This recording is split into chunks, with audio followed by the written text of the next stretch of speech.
From Institute of Technology and Engineering. In today's session, we're going to discuss about subject called automobile system design. In this particular subject, we will going to discuss about design and construction of lip spring. In previous session, we have gone through those introductory session of that lip spring.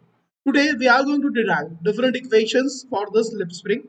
Basically, lip spring is nothing but a load carrying component of our vehicle, which could be designed in two ways. It could be considered as a cantilever beam as well as it could consider as a simply supported beam.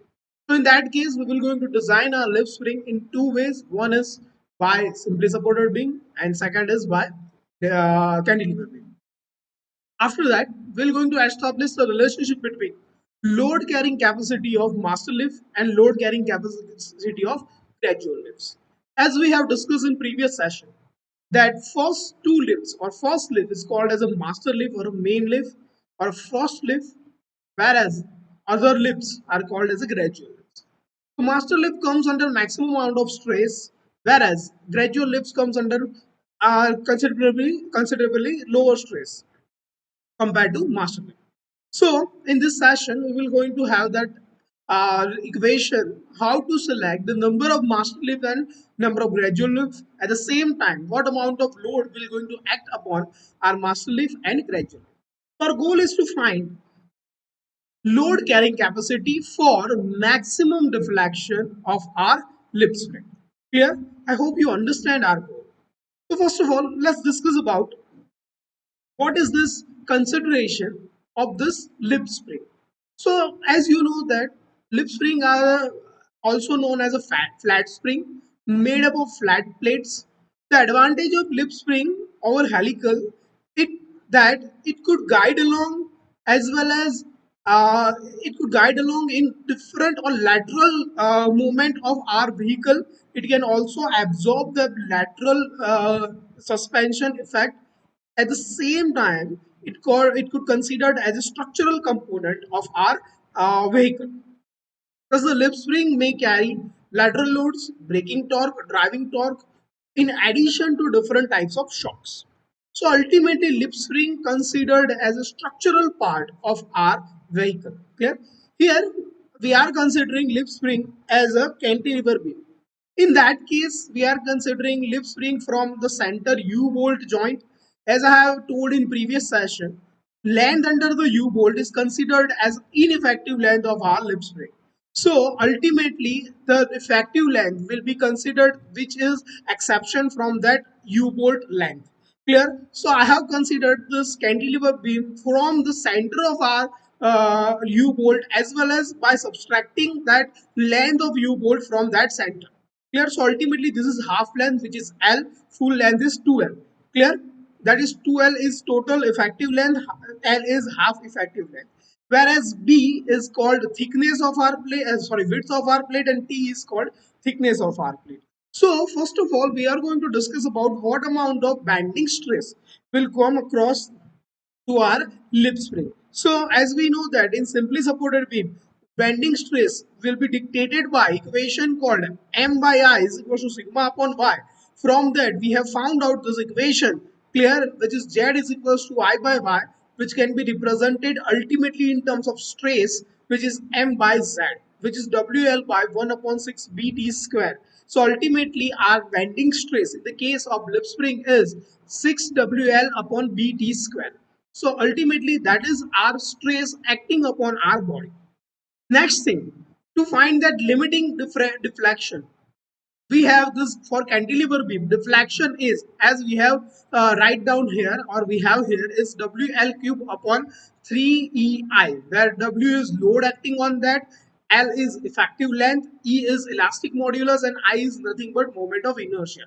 From that we can finally equation in terms of load, which is 4WL cube upon EBT cube. That is in the terms of load, and in terms of stress it is 2 by 3 sigma L cube upon E T. Clear? That is R in the case of stress as well as deflection. So this is equation for cantilever beam. We have found out two equations, one for stress and one for deflection. Now let's move on to by find out depends on by considering it as simply supported beam. By considering it as a simply supported beam, we have this length is 2L, load is acting 2W. So ultimately stress will be nothing but the same stress which is acting on our cantilever beam here, but deflection will going to be different. Why? First, deflection in the case of simply supported beam is WL cube upon 48 EI, where W is our TW, L is 2L. So ultimately, we will have our equation in terms of deflection equation in terms of load, which is WL cube upon 3EI. So from this equation, we can understand this that our deflection will mainly depend on length as well as load acting upon that. Clear? I hope you got this idea. Once again, let's repeat this. Equation for simply supported beam stress will be same as for cantilever beam, which is 6WL upon BT square, and deflection will be different, which is WLQ upon 3EI. I hope you got this point. Clear? But in the case of example, we will consider it is as a cantilever beam because stress is same, so deflection will going to be different. Clear? So here in this case, when I am differentiating that or I am parting this different sorry cantilever beam in n number of layers, or I am considering it as a n number of lips, clear, then the stress will be divided by n. So ultimately, stress will be divided those all the strips. Clear? So let's consider for our lip spring. Even in the case of lip spring, total stress will be distributed to all lip spring, each and every lip. But what is a different case? If the length is different, then stress will going to be different. Clear? In this case, in this particular cantilever beam, the length is same, so the stress will not going to be same. Clear? Also, the deflection will be the difference. If the length is different, then deflection also different. Clear? So while considering it as a lip spring, we have to provide certain modification according to our requirement in our cantilever beam. Clear? Here in this case, cantilever beam is purely acting as a single beam. Even after we are differentiating in n number of lips, we have the same length. But as we know that in real life situation, lip spring has a different length for a different plates. Clear? So stress will going to be different. Clear? Here we have divided that one stress divided by n as well as deflection by n. Clear? So let's adopt this equation, this particular equation, stress and deflection, for our lip spring. This is purely for cantilever beam. Now go for lip spring. So to make that modification, we have the same stress. We are what we are going to make. We are going to have the different length, and we will adopt it to that. Clear? So here, let's consider this as I am telling you. Clear? What is the criteria to adopt this? The first criteria is this: stress in first lip is 50% more than stress in gradual lips. So we can also say that stress in first lip is 1.5 times more than gradual lips. Clear? So let's have our equation. Here you can see the first equation. This stress in first lift is 3 by 2 times of stress in gradual lifts. Clear? From let's put this equation like this, where load will be the different, length is same as we have considered in our gradual lift. So here what we are doing is, if we are considering same length, then we will have the different stress, and if we are considering different stress, then we will have the different length. Clear? Okay, sorry, same length, then different stress. So here we have same length for a different stress, that in that case number of lifts in first and load acting on that first lift will be the different.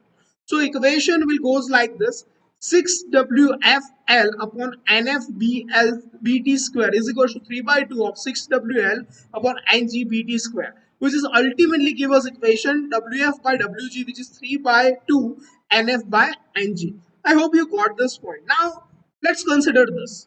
Total load will be Wn, which is acting like Wf plus Wg, and total lifts will be Nf plus Ng. So from those two consideration, once again, total load, total load Wf plus Wg and total number of lifts will be NF plus NG. So from those two equations, we will have our equation for individual load, which is load acting on our gradual lift and load acting on our force lift. So in the case by substituting those equations, we will find this total load in terms, sorry, gradual load in terms of total load will be 2 ng upon 3 nf plus 2 ng into W. At the same time, Wf will be 2 nf upon 2 ng plus 3 nf into W.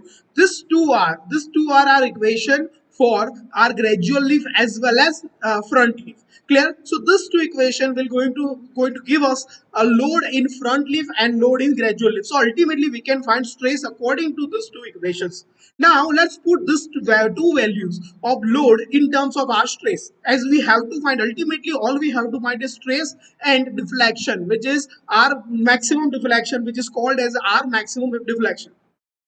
So first, our load in this case is first, our load in this case will be sigma F, which is W in terms of WF, which is ultimately come out it as a 18 WF upon BT square 2 ng upon 3 ny, as well as WG will be 12 WL upon BT square 2 ng plus 3 ny. These two will always going to, so what you are going to use even in examples also, this two equation will going to be applicable in example. We don't have to apply those that equation of 6WL, but we will going to apply this equation even if they haven't provided us any number of lifts or anything. So we have to have this equation. And now let's find the maximum deflection. So as I have discussed in previous session, that maximum deflection will be exerted on force lift because it will comes under maximum amount of stress. That's why. So we will find that deflection only in first lift. So ultimately deflection on that first lift will be del W L cube upon EBT square 2 ng upon 3 nf. So to find that maximum deflection, we will have this equation in example. So this three example will help us to find out design of our lift spring. I hope you got this each and every point in our design of the lip spring. If you are having any doubt regarding to this session, you can directly ask me or contact me. Clear? This particular session I have taken is from the motion design, but by RS Kurmi, you can take it from VB Bandari as well as RV Gupta from Satya Prakashan. If you are have any doubt, you can directly contact me, ask me. I'm ending here. Thank you. Thank you so much.